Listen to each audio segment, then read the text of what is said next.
everyone. Welcome to another episode of Taking Up Space, a Michelle A. Mayer podcast. Always excited about coming forward. Today's no different. Today's conversation, you guys, is going to be really simple. Something that we all can relate to. And that is, ignorance is bliss, friend. Ignorance is bliss. I did my Bible study yesterday, and I talked about how God sat Adam and Eve in the middle of Satan's hell, and how, the fall occurred, and that God did not curse man. He didn't curse really the woman. He cursed the fruit. He cursed the fruit of what they had done. And really, God cursed the ignorance. He knew it was unfair. All that had happened between Satan and Eve was completely unfair. They were ambushed. They were taken advantage of. They were like lambs just being surrounded by wolves. If the messengers that were there to protect them could be turned by one another, how did Adam and Eve stand a chance? These are like babies. They don't know themselves. And God himself would design it in a way for it to be allowed to happen. He wouldn't set up each particular instance. He wouldn't set up the messengers or the watchers, whatever you choose to call them. He wouldn't set them up specifically to do exactly as they did. But he would set a scenario up where it would default to that. He would set a scenario up where the sin that Adam would befall would come through his wife Eve. And Eve, thinking it's Adam, allowed it to happen. But I don't want to rest in that. Please check out that Bible study. Is very interesting. But this podcast, I want to reference the portion of things when you know too much. When you have studied the law of God, when you have walked the paths of life and have actually paid attention, leaned in on your alignment with God and paid attention to God's movement in your life, and you have levels of experiences to pull from in your interaction with God that you can rely on. And then you're posed with a crossroad. You're standing at a crossroad, and it's a detrimental crossroad. It's a crossroads where you're guaranteed a result you want. Or if you don't decide upon that, you're guaranteed to continue to wait. And you've been waiting and you've been walking, so you know what that waiting is like. And you've been walking and waiting to arrive at this place where you're able to gain that thing that you're at the crossroads standing in front of. But in order to gain it, you got to go against something. You've got to betray somebody. You've got to betray God. In the form of God's law, in the form of yourself, in the form of what you love. There's some sort of betrayal that needs to take place. And because you know too much, now you hold your own self in judgment. I'm going to use Daniel as an example to this. Daniel is a seer. I know many of you devout Christians don't believe that there are magicians and diviners and soothsayers and all these things within the house of Israel, but I'm here to tell you that they are. They've been very famous, some of these people. Astronomers, astrologers.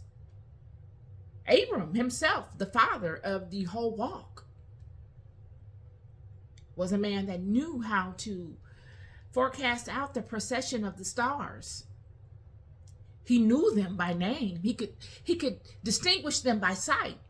So much so that God called him out of whatever house he was in to look into the sky and see if he could count the stars, to test his knowledge of them, and to use it as an example of how he will multiply his seed in the earth. Daniel would be one of these people. Daniel is, at this time that Daniel comes forward in the book of Daniel, the children are in bondage in Babylon. And God has shown his might to the king of Babylon, Nebuchadnezzar. And in the way of Shadrach, Meshach, and Abednego, they've all been in the furnace, and God has shown his might and his love for these people. It is apparent. There's no denying it. Nebuchadnezzar knows the power of God, the power of the God of Israel. It is no longer a rumor. He's no longer just banking on the rumors that these nations have said of these children. He's no longer just banking on the defeats that these children have had along their way in their history of walking with this God. He has an experience on his own, first person. He saw these individuals in the furnace. And he saw this God come to their aid. And these are the same people that have come and taken all of the holy artifacts out of the temple of Jerusalem and took them for themselves. We went over that in the Bible study about 2nd Baruch. The same Baruch that came forward in the book of Jeremiah to take the words of Jeremiah and write them down on a scroll.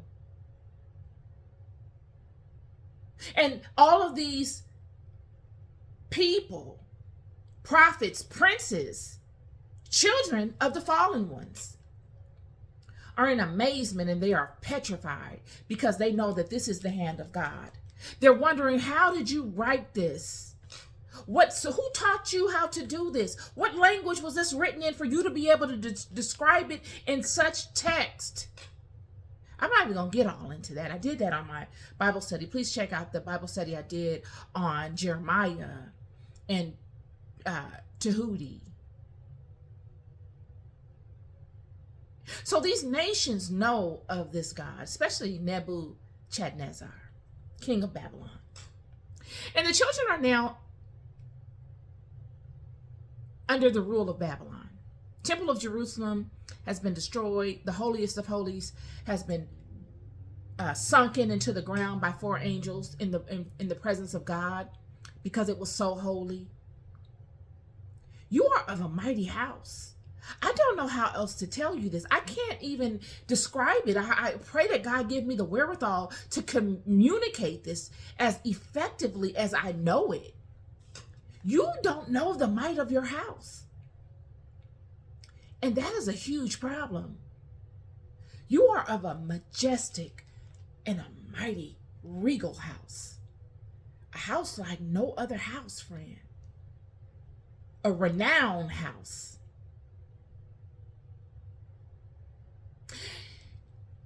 And you are, at this time, a slave in Babylon. Babylon has been made greater because of you. And Nebuchadnezzar has a dream. And he can't interpret the dream. He calls all the powerful soothsayers, all the diviners, all the magicians, all the prophets, all the powerful people of spirit within the land of Babylon. Babylon in itself is a majestic place. This is the same place where the people decided that they would build up high.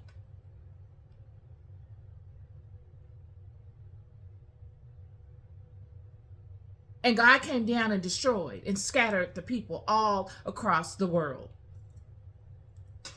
There was no other place like Babylon.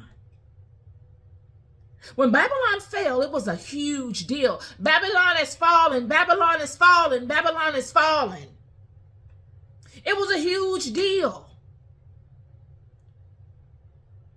This is one of the mightiest kingdoms on the planet, somewhat overshadowing the Assyrian Empire. They are neck to neck with one another. This is a superpower. And the children are slaves in Babylon. He has this dream. And in the dream, I don't need to go into detail with the dream, but he can't find anyone to interpret the dream. And it somewhat mimics the story of Pharaoh and Joseph coming forward. Daniel is somewhat of a Joseph in this particular stance with King Nebuchadnezzar. And all the soothsayers and all the people come forward, and he can't find anybody to interpret this dream.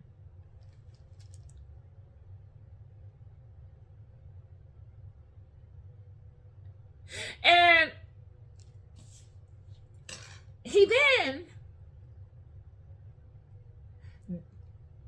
Daniel then hears of this King Nebuchadnezzar having this dream. Now remember, the children are down bad. They're in Babylon. They're in bondage. They've never been in bondage before outside of them going into bondage in Egypt. Yet Egypt was different because they coagulated as a unit in Egypt. So they didn't really know, none of these people knew the experience of being in bondage. Egypt was so long before that. They had not had any experience of that. And from them leaving Egypt, they had experienced such greatness that bondage they experienced in Egypt had been purged out of them along their walk through the wilderness and through the promised land. So it's fair to say these people never knew, this generation or the generation before them, or the one before those, didn't know anything about bondage. These are a prideful and majestic, regal people. Blessed. And they go into bondage, and so they're always looking for some sort of sign from God as to how to get themselves out of this situation that they are in. Ezekiel has come forward. God has shown Ezekiel many, many signs while in bondage. They got hope. They know that God is going to throw them a bone. They just don't know when it's going to come. And they're looking for it. And this is why Daniel, I believe, comes forward and offers his services to interpret the dream of King Nebuchadnezzar. Now, prior to Daniel coming forward, all the soothsayers, all the prophets, all the magicians, all of these people of the country of the Chaldeans, of the Babylonians, came forward. These native people came forward. And the king could not find anyone amongst his own group of people, or even amongst the slaves that he had under his control, outside of his group of people, to interpret this dream. Daniel is the last one to come forward. Daniel's looking. You know, the children are talking amongst one another. And one thing about these children, as we see throughout the Old Testament and the New, is that they have specific types of gifts. We see Abram as a man that is able to see and understand the processions of the stars and the planets. He's a genius when it comes to this. We see Joseph as a dreamer. He is a man like Daniel that is able to interpret dreams. He's able to prophesy. Because that's what dream interpretation is. It's being able to see a vision that will happen in the future and being able to distinguish, is this of God and is this of not God? Because, friends, I'm here to tell you that all dreams don't come from God. I'm here to tell you. And if you don't believe me, you can look over throughout Scripture. In Ezekiel chapter 13, verse 3, thus saith the Lord God, woe unto the foolish prophets that follow their own spirit and have seen nothing. O Israel, thy prophets are like the foxes in the deserts. Ye have not gone up into the gaps, neither made up the hedge for the house of Israel to stand in the battle in the day of the Lord. He's saying you're not knowledgeable of all of the threats that are around you, Israel. You think everything that comes to you is of God. You are not guarding your kingdom. You are not cautious enough. You're careless. If you think that every dream that comes to you is of God and you don't even discern your own mind, you don't even know the cadence you have of God, you haven't studied that to distinguish it from things that come in your mind that are not of God and to cast them out.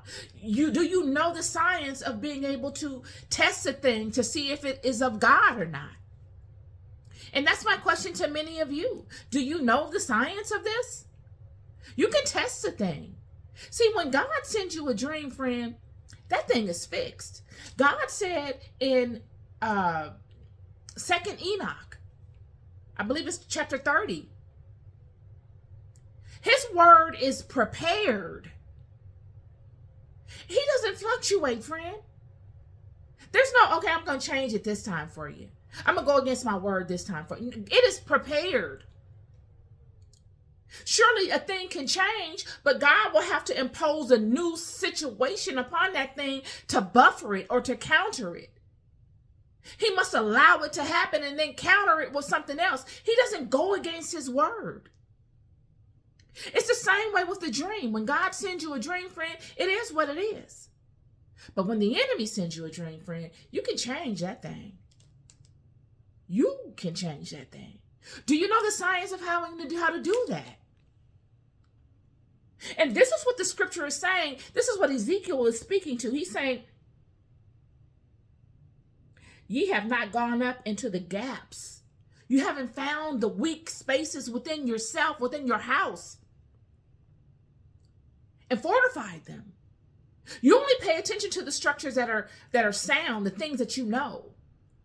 Pay attention to the things that you may not be strong in, and strengthen those so that your entire defense is strong. There is no gap in there. Because neither made up the hedge for the house of Israel to stand in the day of the Lord. Stand in the battle in the day of the Lord. If you don't reinforce your firewall, your structure, your line of defense, how are you going to be helpful to your other brothers and sisters in the day of the battle, in the day of battle? How can you come forth and be a David with a stone? David brought 5 stones, didn't he? He only needed 1. He bought 5 because he didn't know how many of the Goliaths would be there. Goliath had siblings. David said, I'm coming through with everything I need. I only need 1 stone for each of them. But I don't know if Goliath's brother or cousin or whoever else might come out of the forest to help defend him. I'm going to come prepared. I'm going to think ahead. These are the things. They have seen vanity and lying divination, saying that the Lord saith, and the Lord hath not sent them. And they have made others to hope that they would confirm the word. Have ye not seen a vain vision? And have ye not spoken a lying divination? Whereas ye say, the Lord saith it, albeit I have not spoken.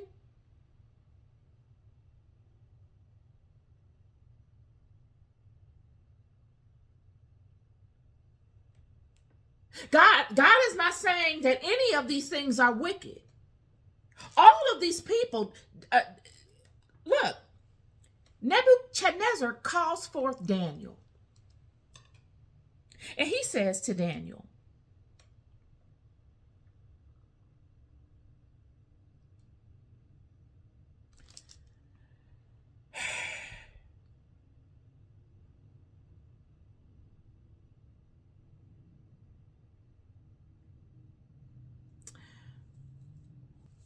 he says to Daniel, I'm on a whole other page. He says to Daniel, which they call Belteshazzar. He says, "O Belteshazzar, master of the magicians." If he wasn't a diviner, if he wasn't a man that knew how to work in spirit to change, to make change in the world, because that's what a magician is, a person that can work in spirit and call upon God and use his kingdom, his faculty, in alignment with the Spirit of God to make change in the world. If he didn't consider himself such things, he would have corrected King Nebuchadnezzar. He wouldn't have even come forward. Daniel was not sought out. It says here, then came in the chapter 4, verse 7. Then came in the magicians of Daniel and the astrologers the Chaldeans and the soothsayers, and I told the dream before them, but they did not make known unto me the interpretation thereof. But at the last, Daniel came in before me, whose name was Belteshazzar, according to the name of my God. And in whom is the spirit of the holy gods, plural. And before him I told the dream, saying, O Belteshazzar, master of the magicians, because I know that the spirit of the holy gods is in thee, and no secret troubleth thee, tell me the visions of my dream that I have seen, and the interpretation thereof. And he begins to tell Daniel this dream.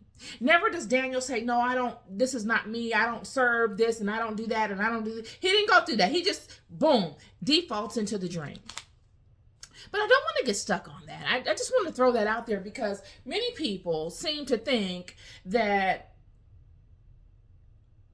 none of these things were going on in the house of Israel. And it's just not true.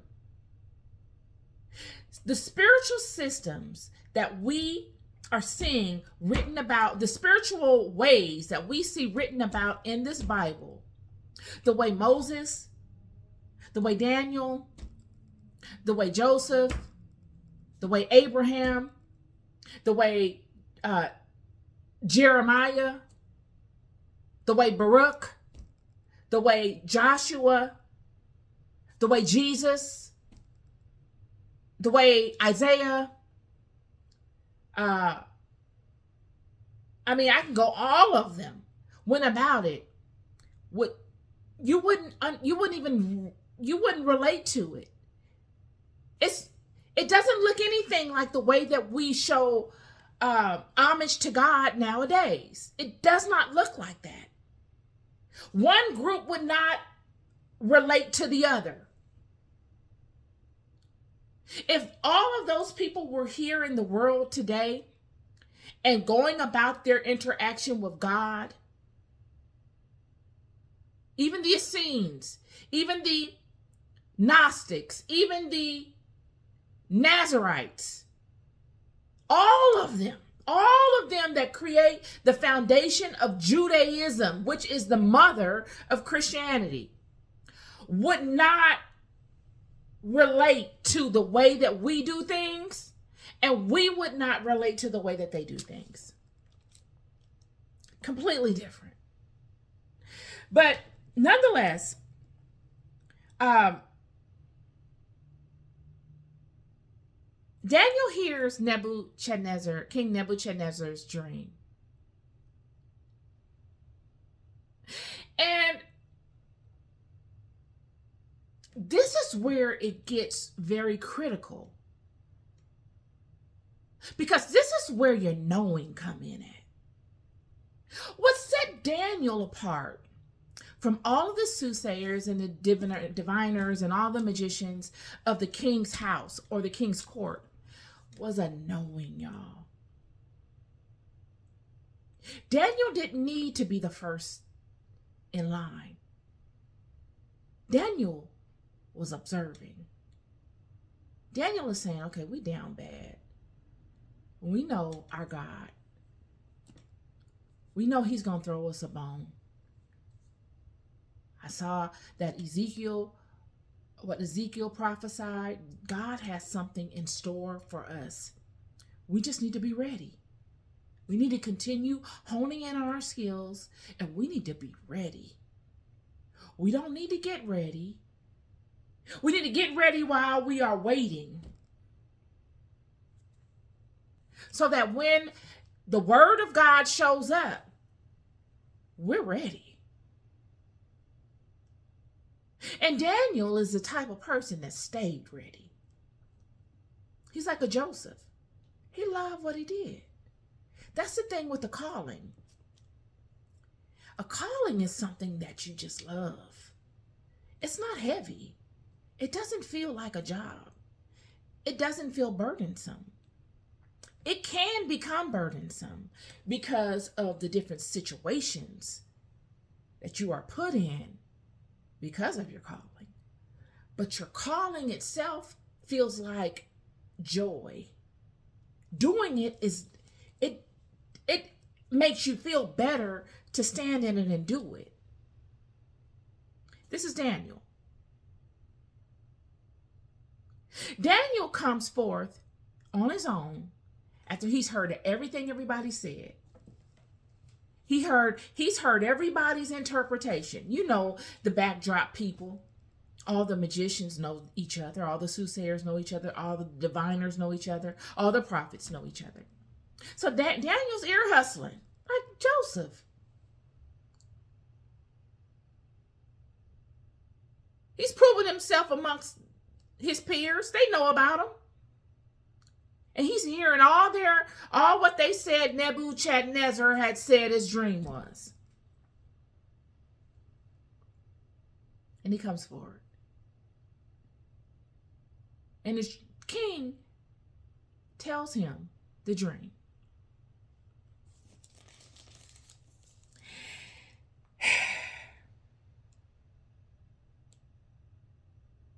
Verse 18, chapter 4. This dream I, King Nebuchadnezzar, have seen. Now thou, O Belteshazzar, declare the interpretation thereof. For as much as all the wise men of thy kingdom are not able to make known unto me the interpretation, but thou art able, for the spirit of the holy gods is in thee. Now I want to rest there, because before that, Nebuchadnezzar comes to Daniel and he says, O Belteshazzar, master of the magicians, because I know the spirit of the holy gods is in thee, and no secret troubleth thee. Tell me the visions of my dream that I have seen, and the interpretation thereof. Nebuchadnezzar, King Nebuchadnezzar, comes upon Daniel. He speaks words of positivity. He speaks highly of Daniel. He speaks of faith. He speaks of positivity. He speaks of goodness. He speaks of in advance. I know you can do this. He didn't say, Belteshazzar, you magician. He said, Belteshazzar, you master of the magicians. The head, you are so good at what you do. They all come to you for direction. You lead them because of your wisdom and your skill and your relation with God. Not even one God. It says the gods. But we won't even get into that.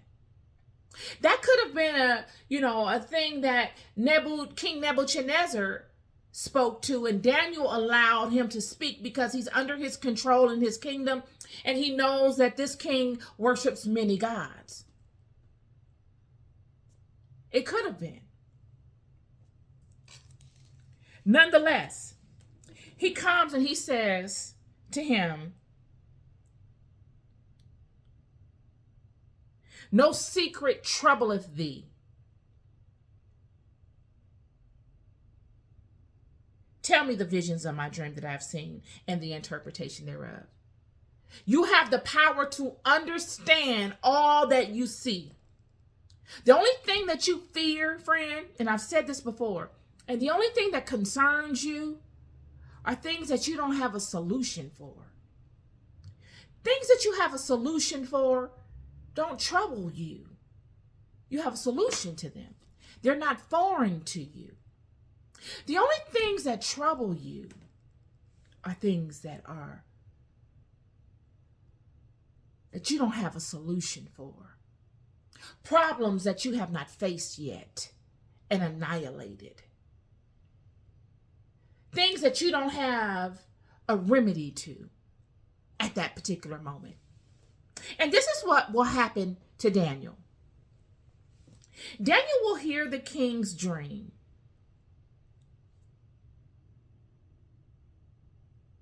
And he will hear all of the faith that the king has in him. And he will feel free to disclose his truth to the king. Uninterrupted, unimpeded, He will feel free to allow his truth to flow like water to the king. The king is setting a space for Daniel to feel comfortable in telling him the truth, whatever it may be. Chapter 4, verse 19 of Daniel. Then Daniel, whose name was Belteshazzar, was astonished for 1 hour, and his thoughts troubled him. The king spake and said, Belteshazzar, let not the dream or the interpretation thereof trouble thee.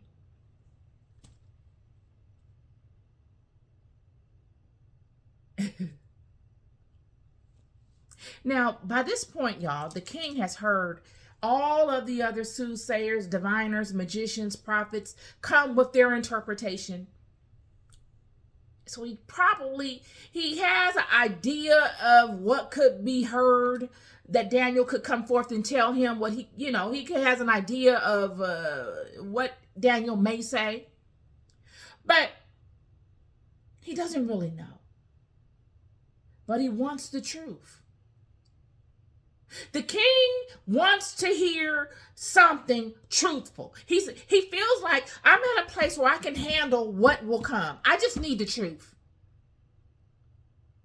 Good or bad, I just need the truth. Yet Daniel knows the truth. He's in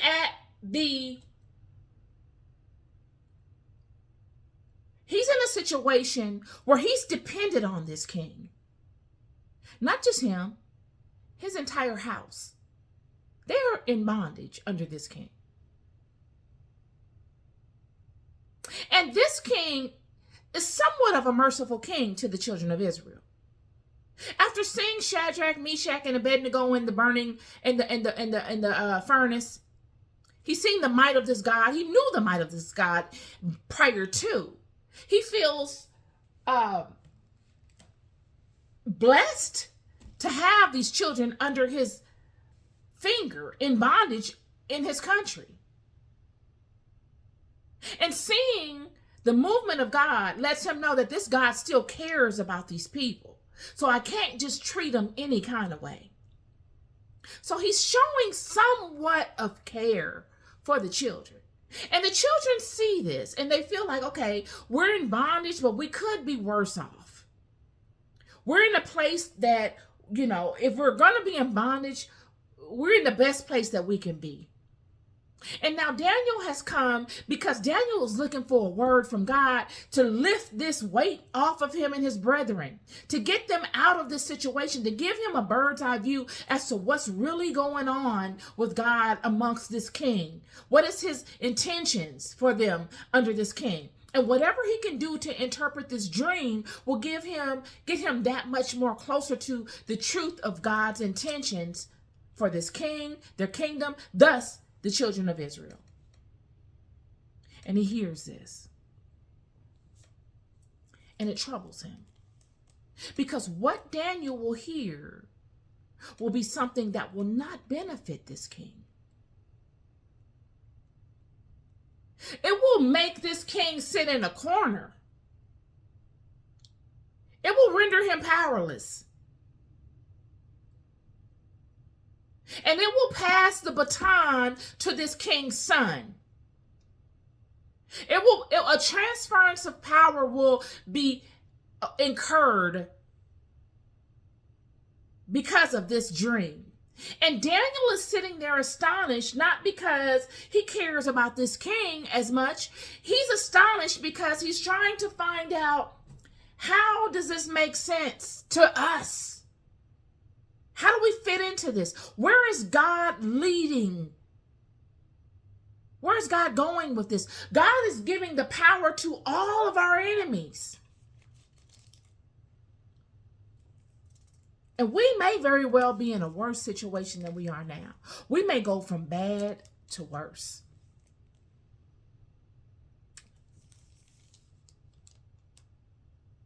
And Daniel, what I really want to get to is Daniel is sitting there thinking, I got to give this man a response.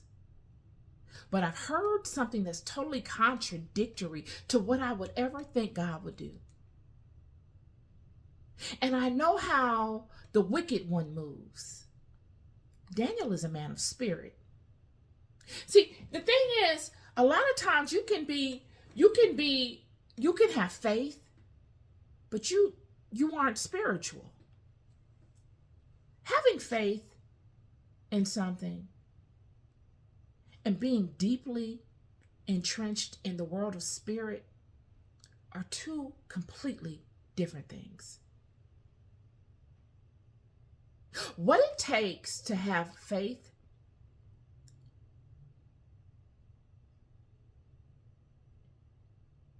is nothing compared to what it takes to be able to walk in the world of spirit.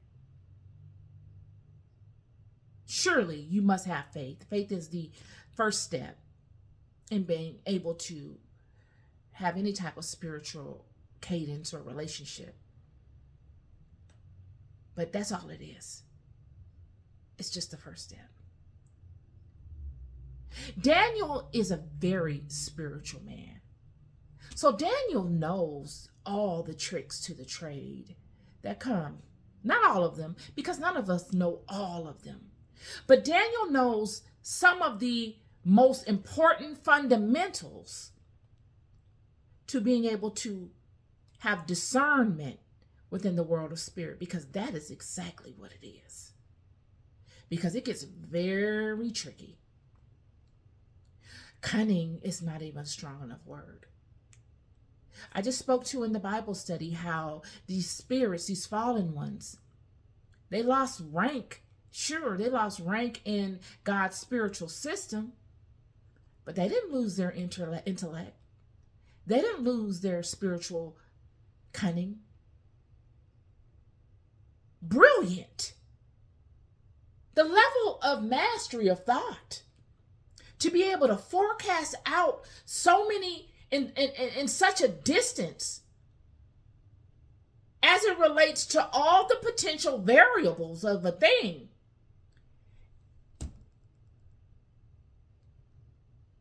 Impressive. There's no other word to say. Impressive is not even strong enough. It's weak. It's brilliant. You've got to be able to speak the truth to it, even if it's disheartening. This is where Daniel is. Daniel is looking at this and he's saying, okay, first of all, let me legitimize this.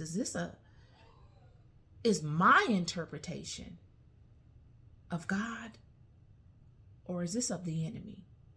He's sitting there astonished.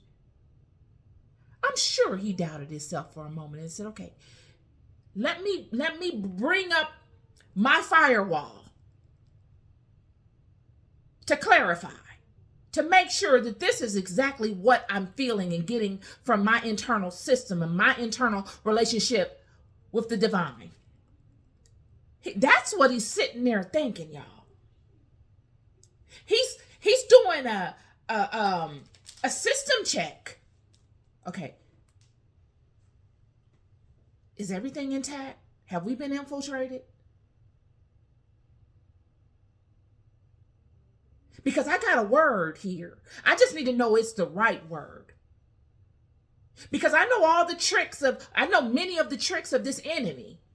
And I know how my God moves. So let me sit here and make sure that what I'm giving up is truthful. Because it matters to me just as much as it matters to King Nebuchadnezzar. Belshazzar, let not the dream or the interpretation thereof trouble thee. Belteshazzar answered and said, my Lord, the dream be to them that hate thee, and the interpretation thereof to thine enemies.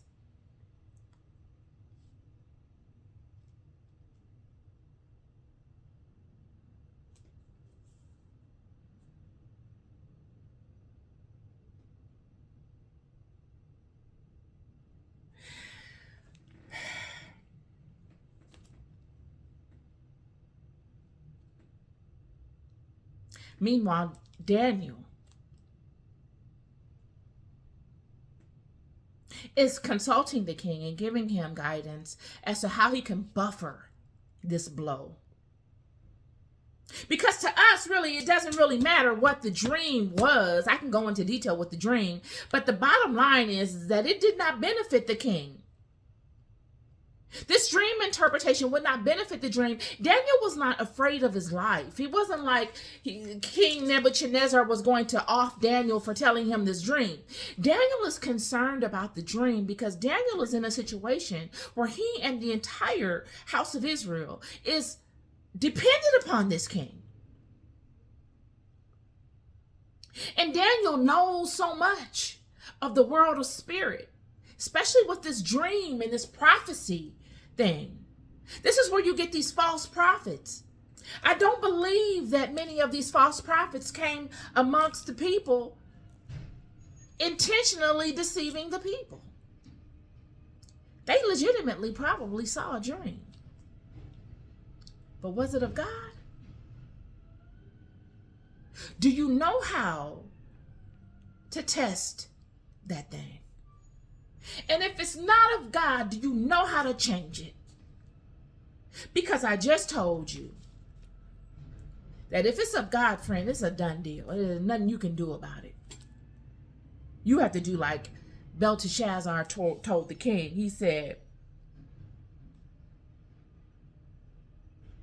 "Wherefore, O king, let my counsel be acceptable unto thee, and break off thy sins by righteousness, and thine iniquities by showing mercy to the poor, if it may be a lengthening of thy tranquility." He's saying these things are going to come. You can buffer them by countering them with the opposite, doing what is righteous, giving to the poor, showing mercy to people, not fake showing mercy, but genuinely doing that. To lengthen what goodness is left. But these things are going to come.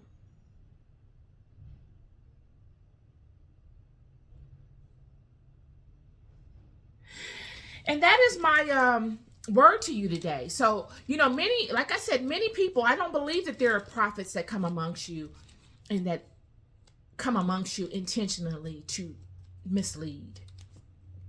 I don't think that at all. I honestly believe, I know that many are misleading because they actually are seeing these things in the dream world. They may actually see a vision.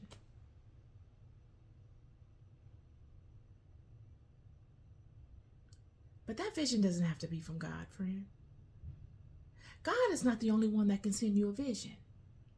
God is not the only one that can send you a dream. You got witches out here that know the science of sending a dream. Where did they get the knowledge of doing this thing from? Where did witches get the knowledge of being a witch from? The knowledge of all of these things to mankind was given by the fallen ones. Adam and Eve didn't know any of these things. They knew good and they knew evil, and God showed them the differences and what they shouldn't do. But all of this other stuff came by way of the fallen ones. They are masters at this. I just told you in the Bible study, these fallen ones were here when Adam was created, friend. They're the first that were here on the planet.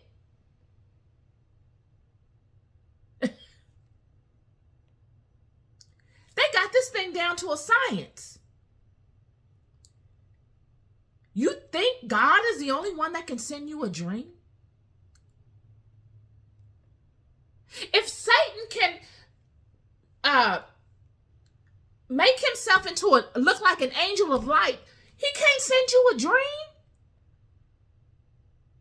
He's an imposter. Brilliant. You've got to be able to show some reverence to your opponent. Everybody is not weak and dumb. In the spiritual realm, there is nothing but mastery. You've got to rise up to meet it where it's at. And it don't care if you know or not. It expects you to know. It doesn't lessen itself to you. It doesn't say, oh, yeah, she doesn't know. Let me, I feel sorry for her. Let me go down and teach her. Because no, there are some spirits that will be patient with you. And there are some that won't, friend. It's cause and effect. Period. Tough love, baby. I'm here to tell you. You must rise up to meet it. It expects you to know. And if you don't know, it expects you to learn really quickly. It's going to teach you a lesson regardless. So that if you don't know and you make it through, you'll know then. You're going to know by the time it's all said and done. That's how it is. It's definitely like that. This is my podcast conversation for you today. I just want to give you some insight on ignorance is bliss. But then, God curses ignorance, friend. God doesn't care nothing about no ignorance. You're not going to be able to say, I didn't know. God does not respect that. God does not honor that. That's pitiful. It's pitiful if you don't know. In a world with so much information you don't know? Well, what did you do? What were you doing your whole life? Why weren't you knowing? Oh, I was doing this and I was doing that and I was a whole bunch of nothing. That's pitiful. They got a name for that. That's vanity. And I just spoke to you in the Apocrypha, in the Testament of Isaiah. God said in the Testament of Isaiah, and I'm going to end it with this. Or was it Enoch? Yeah, it was the Testament of Isaiah. In the Ascension of Isaiah, chapter 7, it says here, verse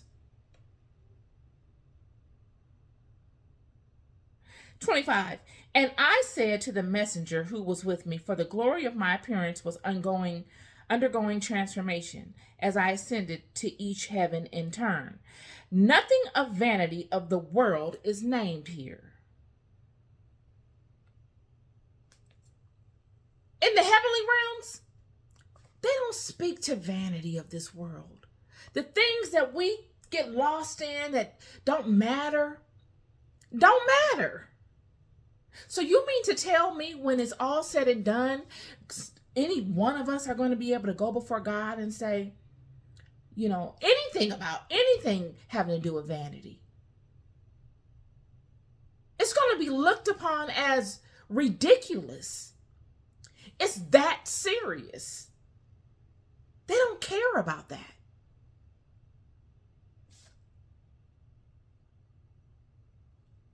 It's not even something that you can default to as a excuse or a reason.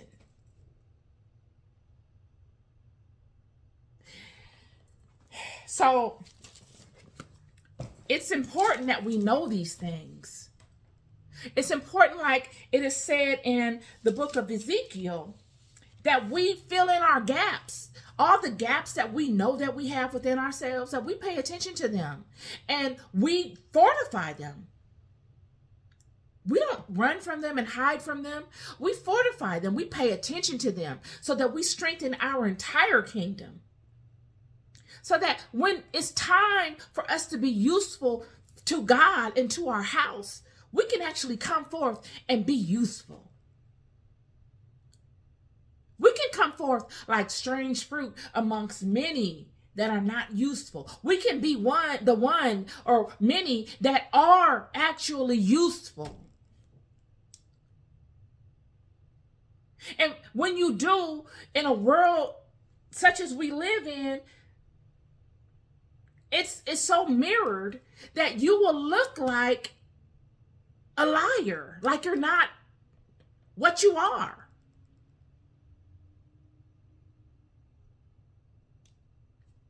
Be useful. You're loved more than you'll ever know. I'll never stop telling you. Be good to yourselves and be good to one another. Peace and love.